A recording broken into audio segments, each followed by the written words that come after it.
Ladies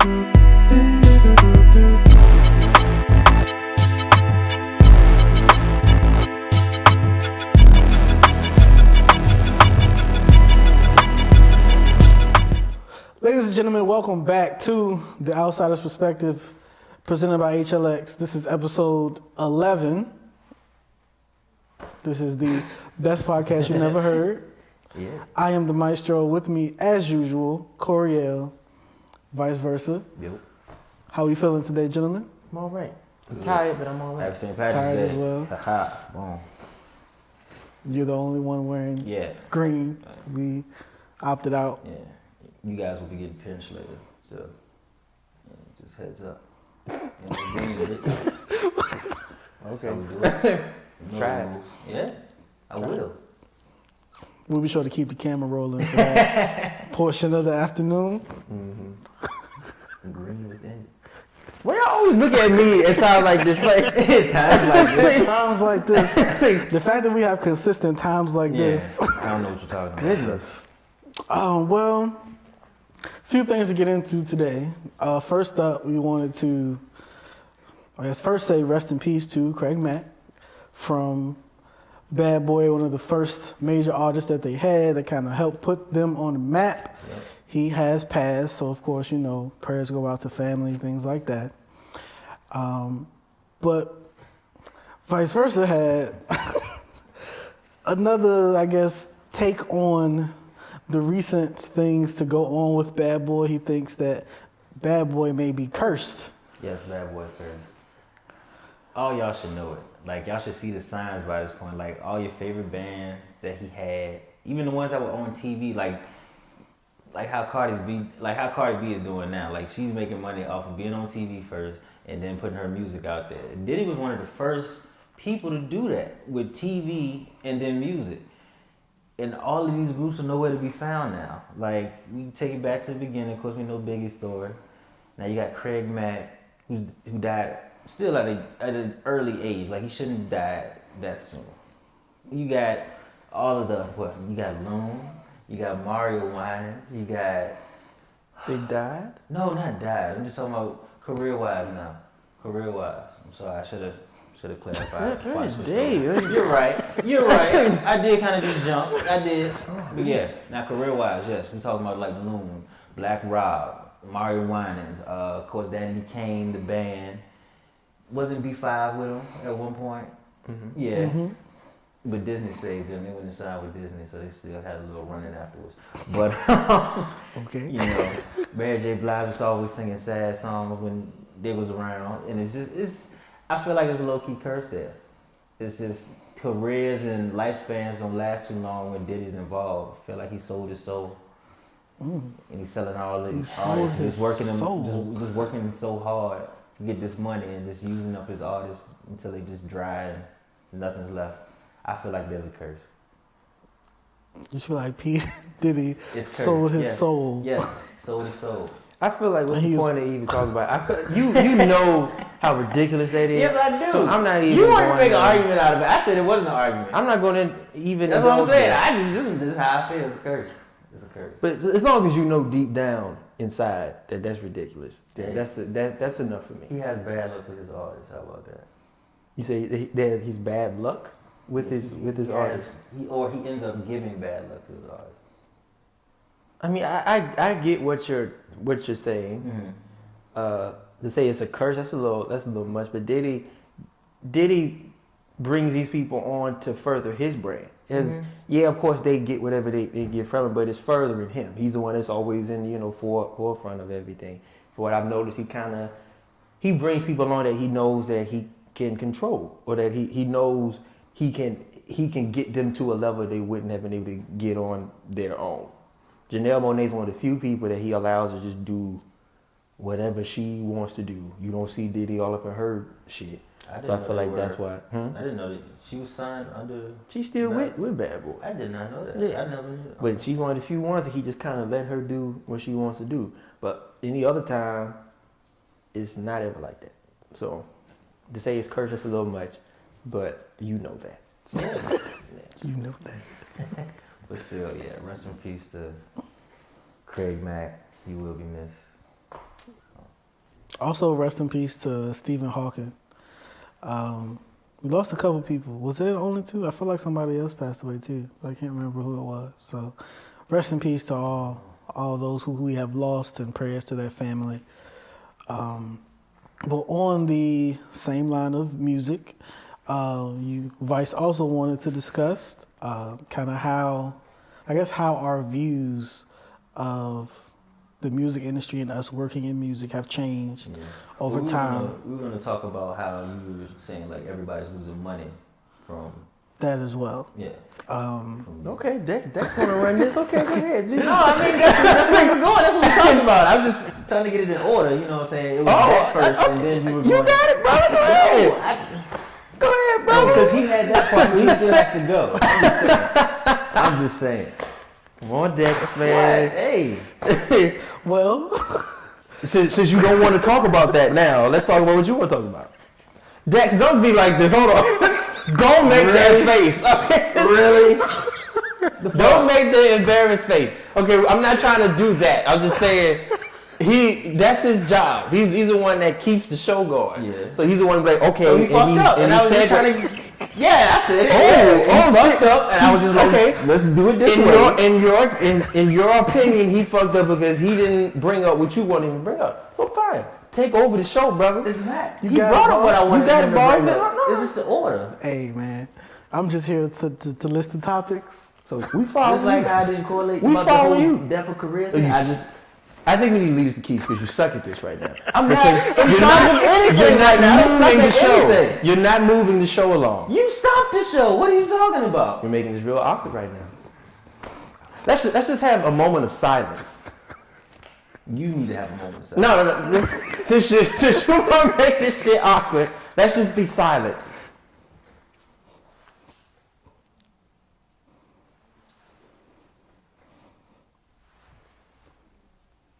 All hearts and minds are clear. Good. Can we resume with Keith segueing into the show, please? All right. Please continue, sir. Thank you, sir. You're welcome. So I guess now we would go into how people not really making money out here as far as music goes. iHeart Media, which is who controls iHeart Radio, have over 850 radio stations across the country, world. Just filed for bankruptcy, Chapter 11, like a couple days ago. Spotify is desperately losing money and trying to do an IPO to trying to get some money in to save themselves. It seems like everybody who's involved in streaming and music is not really running any type of profit. Niggas is running in debt, owing people money, trying to get this streaming thing going. And so the streaming service is not making no money. The artist barely making money off the streams, and the label's not really making money off of it either. So what's really happening? What's going on? Is anybody making money? We're in a weird transitional period. So kind of thoughts on that, like where's things going? Well, I feel like we're definitely in a transition period. This is still kind of a new business model. We're still trying to figure out. Remember, like the industry was so against the internet being able to even have music because they were afraid of things like this happening. But it happened anyway. So now everybody's trying to figure out. It's like with any new business, a lot of new businesses either fail or they don't turn a profit the first few years. So you see it all of the time. But I feel like in this particular situation, music is kind of being devalued. I think we've said this before. It's not. People don't even value it as much as they used to anymore. So now it's more so music is seen as like a promotional tool for your tours or just to build your like overall brand. Because people are consuming music more than they ever in life. This is true. So it's a great time in that aspect so that people can hear what you do and they have the opportunity to. But it's bad for business. So that's why the only way that labels can really make any money is the whole 360 thing. They take a piece of everything. There was a time where artists would get the tour money and then the big money came from like record sales. But those days I wouldn't say are over, but they feel like they are. So I say instead of complaining about it, we just kind of move forward and figure out like how we're going to maneuver through this new landscape. That's what I say. Yeah, I know. Like, as far as us, like when we were trying to come out and do music, we were in that time where, like you said, the whole internet was trying to, keep it so people couldn't access music as freely as we wanted to, or how we do it now. And then it was still kind of all about still trying to sell actual physical copies of stuff. So I guess I could use like Soulja Boy as an example. He really used the internet and stuff like that, social media, to promote himself. But it was like, we were saying, it's such a fine line between that, trying to get free music or putting out music for free and using it for something else to promote yourself, or something else that's copyrighted or whatever. It's just like niggas just lost so much money, and then you don't really put as much effort into your music that way, because you're gonna have another solid project, and this is just going to promote something bigger.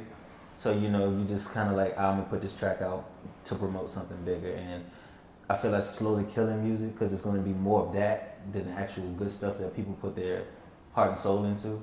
So in that way, that's how I feel like music is like really dying, and it kind of makes it. So you feel like music is dying? Yeah, in a way, because nothing like jumps out at us, and just like I was saying earlier with all of the JT CDs being in the back at work, it's just. But sad. To be fair, the album was terrible. Yeah, it was terrible. This is It true. was terrible, but So is music dying, or is JT just cold out here? maybe it could have been to promote something else later down the line that we don't know about, but No, because of There's the a hype. that tour was coming. the album. That was an album, and there's a tour behind there's it, a tour. I believe. I'm pretty sure the tour will do well. Because he's have in. an announced date for that, or Yeah, that was shortly after the album Yeah, release. stuff's pretty much sold out.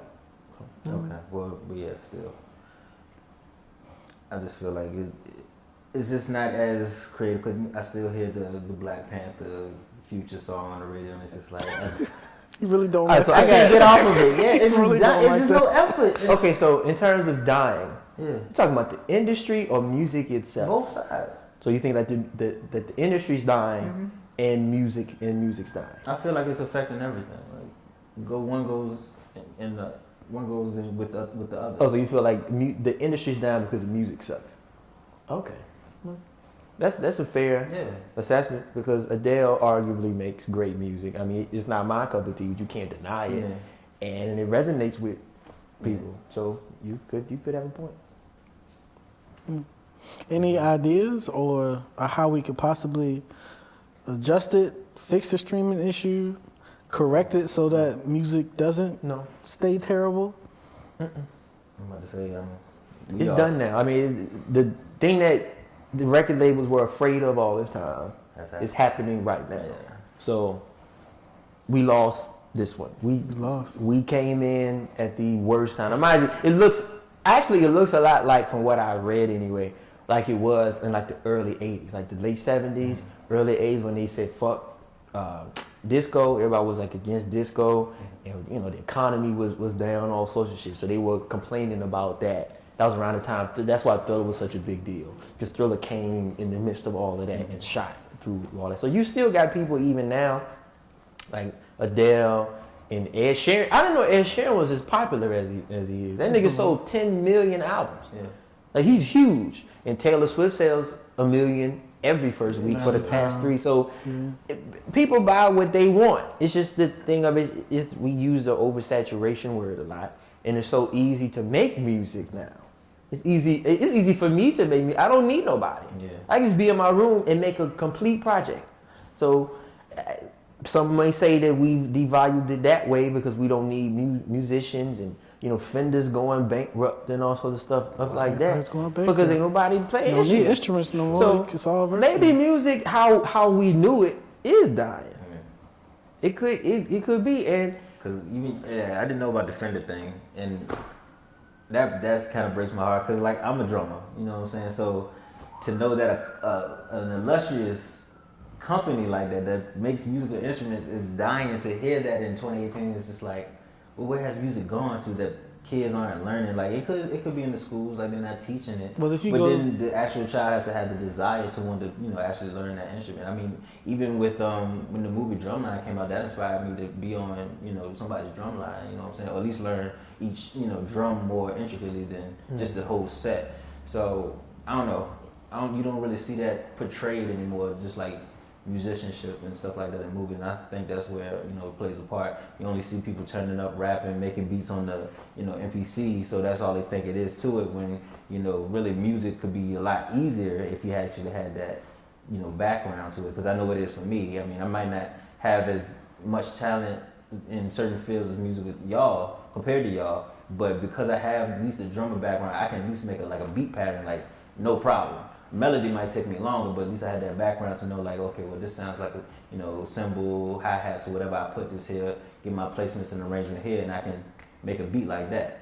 So I feel like now that's why everything's so simplistic as far as the piano riffs and drum patterns, because they don't really know how to, physically sit down in front of the actual instrument and play. So you can't really expand on it or elaborate on it. You can only rap and carry it for so far. Repetitive hooks, basic hooks. So I don't know if we can fix it. I think I would say, if I were to think of, like, off the top of my head, only thing we have to change, only thing that we could change to change this whole thing is people's mindsets. But in a business, like, when you think about it, like, why would I pay for something I could get for free? Like, why would I do that? I mean, the reason why I would do it is because I'm an artist and I know that that's what I want to do and that's what I would want somebody to do for me. Yeah. But for somebody that just listens to music on their way to work or whatever like that, some people don't even buy music at all. Yeah. Most people in this country don't buy music, listen to it on the radio. That's how they know of all these things. So that's true. I don't think that, I mean, things will, I'm pretty sure somebody will come up with something that'll move stuff forward. But I personally, I don't see. I think where we at right now, and thank God we can still tour. Thank God we can still tour. To touch on the point as far as people learning instruments in the schools, it has been kind of known, or at least talked about, that like school programs as far as teaching arts and music has almost completely died. Most schools lose that type of funding when they're trying to cut budgets and save money.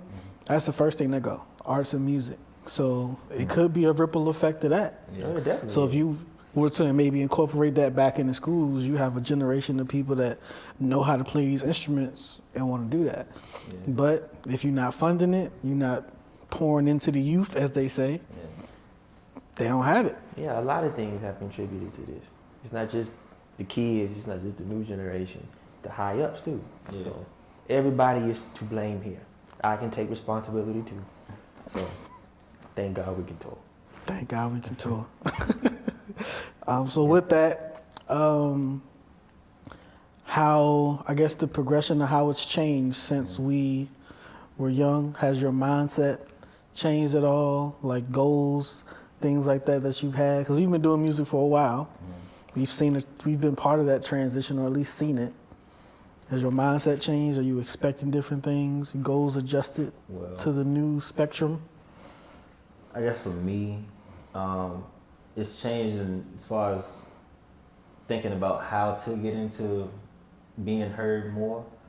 Of course, you have to change your mindset on that just because of the way music has changed, or the music business has changed, I should say. But as far as the creativity behind it, like, I always wanted to incorporate live drums into my songs and stuff. Like, if I could make a beat on Fruity Loops, then cool. But just like how Anderson .Paak is now. That's pretty much how I would be if I was out, like, killing it. To just play drums, rap, have a live band, touring, whether it's on the tour or it's on the CD, whatever. I just want that live sound to come back. And I feel like you can still incorporate that in today's music. It's just, you have to have that background and you have to be around like-minded people as well to bring that out and to make it something great. You kind of get tired of the same computerized sounds and generic beats and stuff like that. You kind of just want something, just something authentic. Authentic, something fresh. Like, well, not fresh, because instruments have been around forever, but just something original, just natural. What was the question? I'm sorry. With the change in the music industry and everything, how has your mindset or goals changed from when you were younger doing music to now? Has anything, your mindset changed as far as your goals, what you think about it, your process? I say the two main things though. when I was little, I used to have all these big dreams and shit. Like I wanted to be Michael Jackson, but I always thought that just dreaming it was enough. It's like you don't really know the work that. Of course, you hear about the stories and the struggle. That is real. Like a lot of people have to struggle to get to that point. You feel what I'm saying? It takes a lot of sacrifice. So I figured that part out. And the other thing is too, like I had to kind of let that go and just kind of. Like as I started getting on, I thought everything I had to look in the future all the time. I've learned how to just appreciate where I am now too, finding that balance. And I know I made my whole life goal, which is what I'm doing now. Is why I can say I'm content with life right now. I want to do what I love with the people I love, whatever that is, whatever. It's like I want to be able to do what it is I've always wanted to do, what makes me happy with people that make me happy, and that's doable for everybody. So it's just like but it's definitely been doable for me. I know my dad's been a big, blessing because he's been in music for like a long time. So I've learned a lot from him. Y'all have been a big, blessing through St. Paul's. All my friends came from, St. Paul's basically. So just kind of appreciate the people that I, have. I don't we have friends that like move away. They go to different places chasing it, and it's like. I don't know. I feel like I can do what I need to do. I've been all around the world, but when it's done, I come back home where I feel like the people matter the most, where there's love and all that. Like I feel like those are the things I value the most now. Is love and family and friends, being around niggas that I enjoy being around. The fame and all that type of shit. Like, of course I want to be rich. I mean, we're wealthy, whatever, but in terms of like all that kind of thing, I don't know. I guess as I got older, I started to realize it really. I mean, what's it worth? Like, be famous for what? To impress niggas? Like, I don't care. So it's like that's where I'm at right now. It's just love, do what I love with people I love. So that's how my whole shit changed. Wise words. Yeah. I'm laying it down again. Give them the facts, sir. Indeed. Facts, sir. Interesting stuff. So, you mentioned people going out. So a lot of people would always say, if you want to make it, if you want to do something, you gotta go to New York or LA or Atlanta and all that stuff. You know how many people live in LA? You know how many people live in New York? So is that a falsehood? I don't want to say too much because I got people that I love that are actually doing it. So I ain't gonna shit on people, but it's like, shit on them, whatever is your life. You do what you want. You do what you feel is necessary, but just make sure that you know what you're doing. Make sure you have a plan. I know a lot of people that I know just feel like just being in the area is enough. Nope. Nah. Yeah, it is not. Like I said, like when I first started, that's one thing I used to think. Like if I was living in Harlem, like I could just be out and niggas be like, yo, I know so and so and he might like one of your beats, come through the studio and then that'll be it. And that's not necessarily the case. You can do that from anywhere, honestly. It's just, knowing the right people, being in the right place at the right time. Because, we all done the showcase thing out of town, wherever in town. So, I've gone to Atlanta and done showcases. I've done shows at school in Florida. Who's there is who's there. And if you get seen and it goes from there, it's whatever. But, I don't think that you necessarily have to move to like. You don't. The internet exists. Yeah, especially now. I'm about to say, especially now. So keep your money in your pocket. And I know a lot of people that moved to LA and New York, and they basically doing what they was doing. It's just in LA now, and it's more expensive. Way more expensive. It's way more expensive, but they gotta find a job over there too. That it's. I get it because there's more opportunity, quote unquote, because there are more things to do. But it's about networking and all that kind of stuff. And if you network properly, you get to do things. You don't have to go and move. Unless you want to. But I don't want to say too much. I won't offend nobody. So. No offense intended. Yeah. No offense intended. We were. I don't think we were. Because these people. It's a part of it though. If you're not in those major cities, you kind of have that mindset of I need to go here to be heard or seen. But I don't want to burst nobody's bubble. Oh, okay. That's basically what I'm saying. They're really if that's their bubble, it's probably to their benefit for that to be. Well, they over there now. So it's like everybody say you go and you get fans and they fuck with you, then stay. Ain't nobody. Yeah, because it does work for than being here for people, but it's it's all in how you look at it. There's people who are miserable here. So if you're miserable here, then go find somewhere that you're, happy. I just like it here. I'm happy here, so I'm gonna stay here. Nice. Then when it's time to work, I take a plane. Yeah. I go there, and then when it's time, I come back. Yeah. Yep. I'm going with it. Now I would say networking is very key in that. Just make sure you're always in contact, spreading your circle as much as you can as far as connections like that. Let's see. Last thing we had on the Breakfast Club yesterday, I believe yesterday or the day before, Deezus and Mero were guests on the Breakfast Club. Deezus and Mero have their own show, late night show on Viceland, which has become very successful. They are good friends with Charlamagne, who was part of the Breakfast Club. On Deezus and Mero's show, they made fun of DJ Envy, who went on The Real with his wife to discuss him cheating on his wife. So Deezus and Mero made fun of that. Basically, so like, why would you put yourself on television with your wife discussing how you cheated? Probably not the best idea. One of them mentioned or insinuated that his wife may have stayed with him after that because of the money he was making for the checks. DJ Envy and his wife apparently did not like that. So when they came to the show, he introduced them and demanded an apology.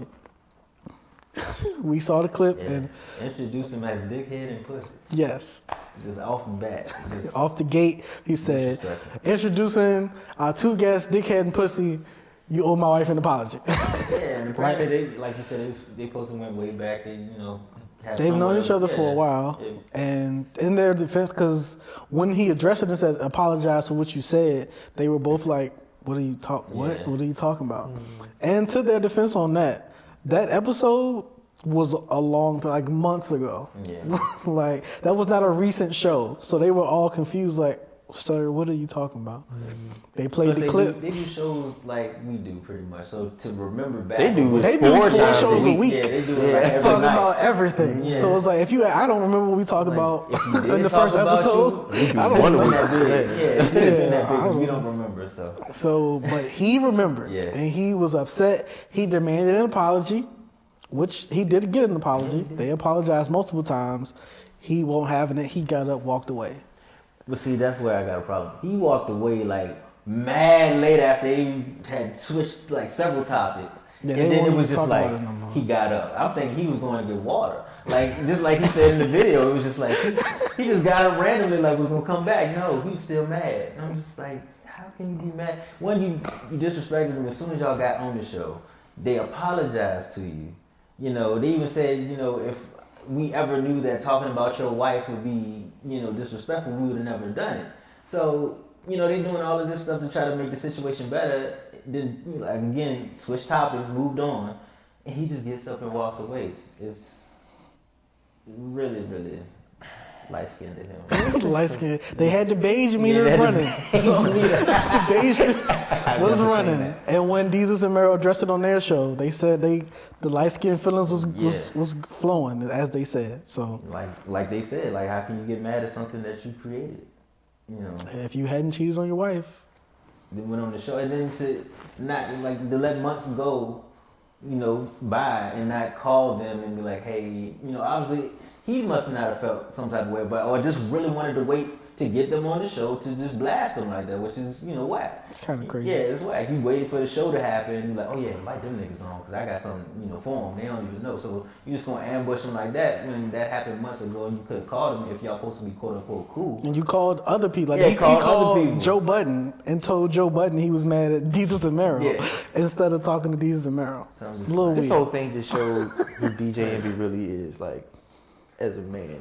Yeah. And I don't want to say too much. I don't want to say anything too crazy or anything like that. But they said enough crazy for you.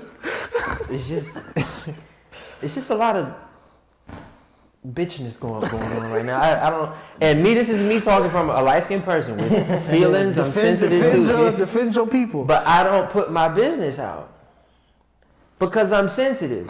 I try at least not to shit on people on a daily. And if I do, it's usually like subjective type of things, like, oh, I don't like your music or something like that. And I make sure that I at least make the best music that I can, but I still have the attitude it's like either it's for you or it's not. But for you to go on a show talking about how you cheated on your wife and then get upset when people talk about it and have commentary and make jokes about it. And the jokes could have been worse. It wasn't even. It could have been way worse. Yeah. I mean, the joke that he made, that they made after that was worse. But you asked for that though. That's what I feel. It's like you asked for it, and he opened it up like he was gonna like clown them or something. Mm-hmm. But it's like you're not on their level. But like it's comedians. Like this is what they do. So it's like he just came out looking like a bitch, and it's like after like he didn't leave, and like you said, he waited till way after when Charlamagne and them are like having conversation. We're in an interview now. Like this is an interview. They're talking. And it's just boiling. Yeah. I gotta go. I gotta get out of here. So he leaves because Charlamagne's getting along with the niggas that you got a problem. But Angela was too. Like they was having an interview. It's a lot of business going on, and I mean that in the most respectful way possible. That's just what I feel about this whole thing. On top of the fact, I mean, I don't know, man. It's fucked up. On top of the fact that he cheated on his wife, like. That's fucked up. Like that's wrong. It's like, but you mad at me for but I feel like he's doing that because, like, okay, not to put all my business out, but let's say that someone had a dad that got remarried, and in order to keep peace between his wife, any problem that his wife had with his son, he would justify things in order to appease her, but then shit on the son. Because now, mind you, let's say that this so-called father has been on thin ice for quite a while. So any little thing is like, oh well, she might leave this time if I don't do this. Yeah. You know what I'm saying? So you have to overcompensate. You double down on it. So when she's upset, you super upset. Like, no, fuck that. I'm gonna go in there and lay everything, and then it turns into this. So you just look like more of a bitch. Yeah. So first you cheated on your wife, and then y'all exploited the situation on television. Yeah. Then somebody jokes on it, and instead of really defending your wife properly, you still come out looking like a bitch. Damn. Yeah. Not with it. Damn. And we found out, I'm not sure if this is still updated, but we were looking to see like how much it would be to like hire DJ. Yes. I'm not gonna say the number. It was kind of low. But I feel like he needs to be careful. It was lower than I expected it to be. I feel like he needs to be careful about what he puts on the internet and how he conducts himself. Because I'm pretty sure that spot just went down. So that's all I'm gonna say on that. And I'll put it on this one. I was giving him a pass at the beginning. I was trying to. Because you're trying to defend your wife or whatever. Somebody say something about your wife, your family. I'm okay with you being upset. Like Charlamagne even said in the thing, you can't control how someone reacts. They're going to react how they react. So when he said, you owe my wife an apology, blah, blah, I was like, okay, cool. My problem is that he got the apology and was still just as angry as before. It was like, it was almost like you wanted them to fight you. Yeah. Because it was like, no, you're going to apologize. Like you was waiting for them to not apologize. Then they apologized and you was just like, I got to still be angry now. Because I wasn't ready for the apology. I think he was mad because they were taking it so lightly. Yeah. He was like, oh, okay, my bad. I'm sorry, I didn't know. Okay. I apologize. And it was going to move on. Again. He thought they was going to like, that's right. I'm sorry. Yeah. Like, I don't know what else you want me to do besides say I'm sorry. Mm-hmm. I can't take it back. It's been said, but I apologize. It'll never happen again. No. Ain't no what? Yeah. So that to me, like, if you ask for an apology, I give it. You don't accept it. Now you want to fight. This is an altercation. Because what are we doing? Apparently he didn't want to fight because remember Charlie was like, "Do y'all want to fight?" Yeah. And he didn't say anything. He didn't say nothing. So like, bitchness to me. Bitch. Yeah. So I was trying to give him a pass, but he. So can we put bitch across the I'll put That'll be in the rainbow. bitch. like Jesus and Meryl Yeah, show. that'd be in the rainbow. What do you want your rainbow to shade, DJ Envy? Damn. Hey man, That's it's crazy. hard out here. It is. He probably earned some points at home though. His wife was probably like, I don't know because he Good came time. out looking like a what? that's true. Yeah. But He he was know probably I mean, like, why you just ain't call him? Like all of that could have been avoided. Now you on camera walking out. he just went about it Yeah. all wrong. Like They if made he points, really had a they made problem, good he could have points. called. He coulda done Yeah, all in their that. response, they was like, "This is old. You could have called me. You see Charlamagne every day. Charlamagne has my number. Yeah. Like, if your wife was so upset about it, why didn't you call me that day?" He went about it in a bitch way, and not bitch meaning female, bitch meaning bitch, weak person. That's how he came across to you. And you know, knowing how the interviews work on radio, I'm pretty sure that probably the interview to be on the Breakfast Club probably got set up around the time he actually did the show. You know what I'm saying? I feel like that gap in between. So of course he had time to call.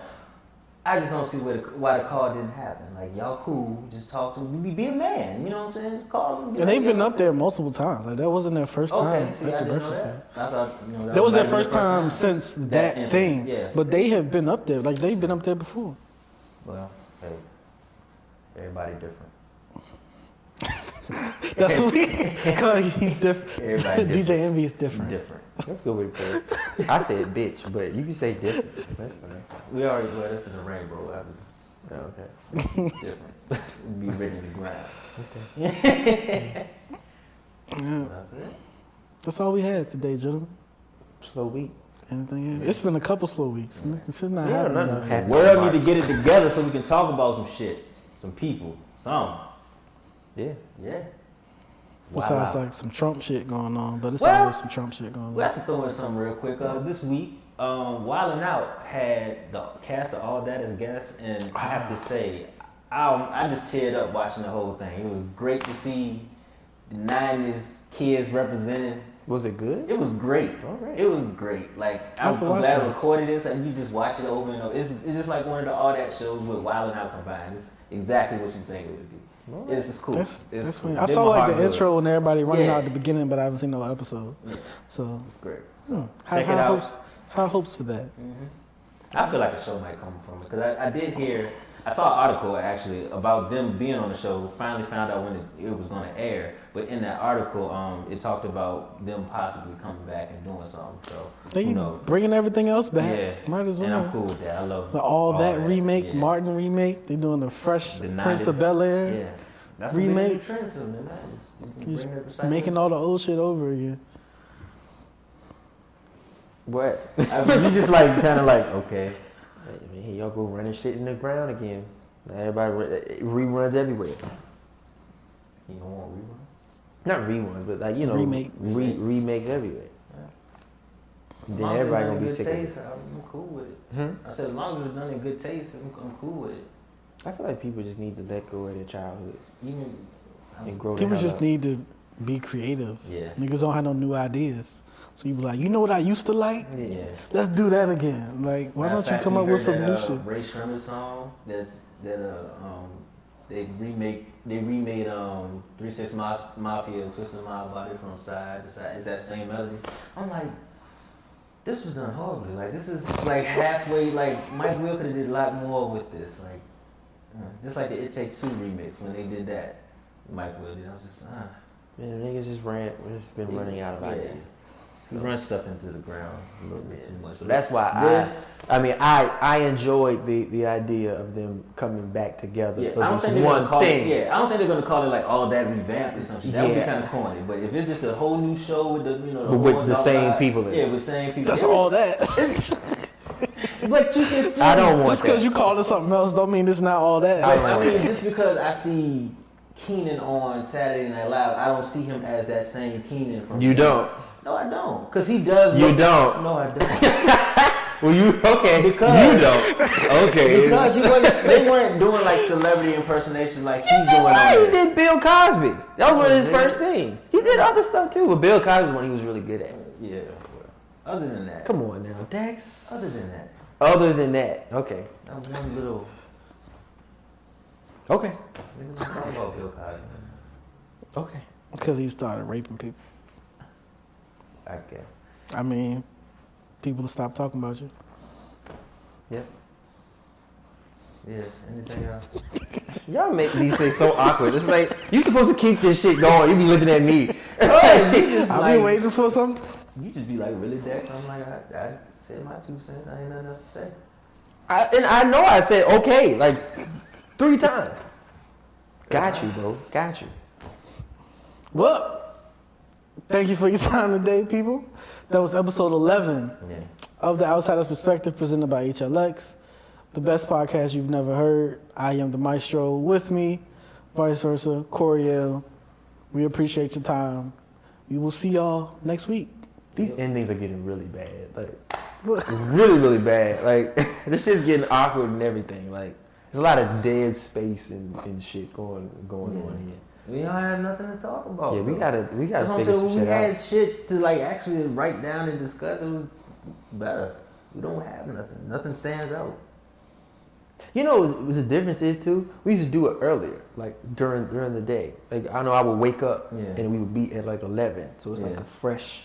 But I was at the church for 10 hours, and then he almost died earlier. Yeah, so I almost died. I had my first meal like an hour ago. Yeah, Like, maybe it's got a lot to do with that too. I don't know. And plus, a lot of this shit I don't care about.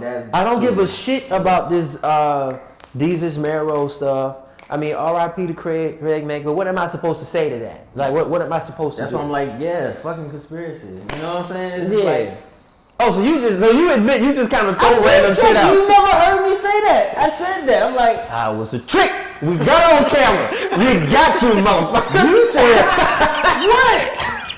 That's the ending I was waiting for. Thanks for tuning in. We'll see you next week. What are you talking about? We got it. You're making shit up. What are you talking about? We got it. I gotta put that. I'm so confused. What are you talking about? Huh? What are you talking about? You just admitted you just say random shit that doesn't make sense just to throw it out. I was talking about that. You just said that that's what you did. Yes, for that. Well, there you go.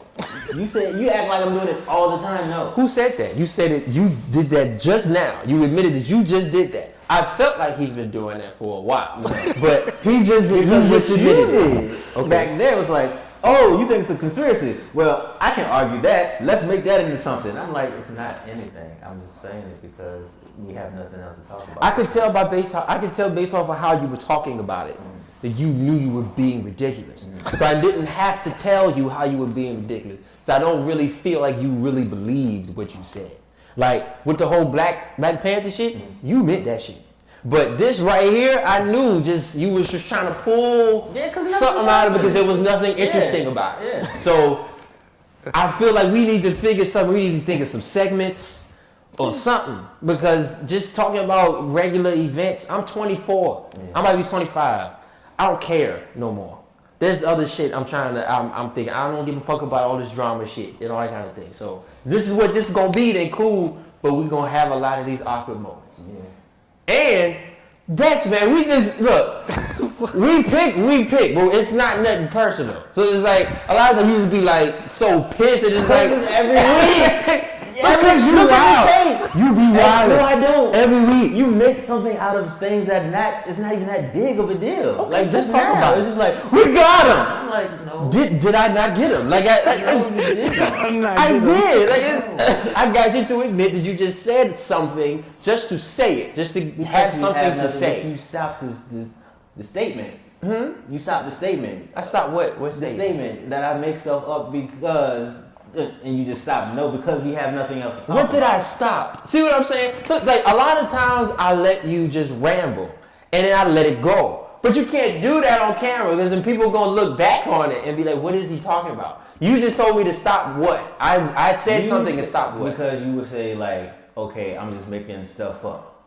And that's where the sentence stopped. No, I'm just making this stuff up because we have nothing else to talk about. If I feel like sometimes you make points that you really yourself don't believe, you are essentially trolling, right? That's what you just did. I feel like sometimes that's what you do. Sometimes you'll say stuff that you don't really mean. All right, how about You'll just put it say this way. stuff to be controversial. With the Craig Mack thing, that's probably the only time I've ever quote unquote trolled. So any other time, it's like I'm making points and it's like getting either thrown over or just like, oh, you wilding. I'm like, no, it's just my point. Well, when y'all have points, it's just like I'm listening and it's like, okay, that's your point. Cool. I mean, but We the thing move on. is, when I have a point, I can argue the point. And I have stuff that I can back up why I feel what I feel. But What I even if feel I do- what I feel might be controversial, but it's what I truly feel. So it's like, but with you, sometimes I feel as if you try to be controversial, but you don't mean what you say. So that's why it's easy for me to just kind of make it seem like I'm shitting on you, then you get pissed. And it don't really have to be that. You can just be solid in how you truly believe. I can be solid because there's stuff that we don't agree with. There's shit that I've said that you don't agree with. I mean, most of the time, because me and Keith are on the side of truth most of the time, we usually see eye to eye. But we don't. It's not always 100%. Just shit on me. Huh? You just shit it on me. Yeah, so let's, alright, see? Alright. That's why I stay quiet. Yeah, people. That's the end that I wanted. I'm gonna be DJ. That's the best part of the show. Yes. You just shit it on me. I was waiting, I was like, do it again. And there it goes. I was like, yep.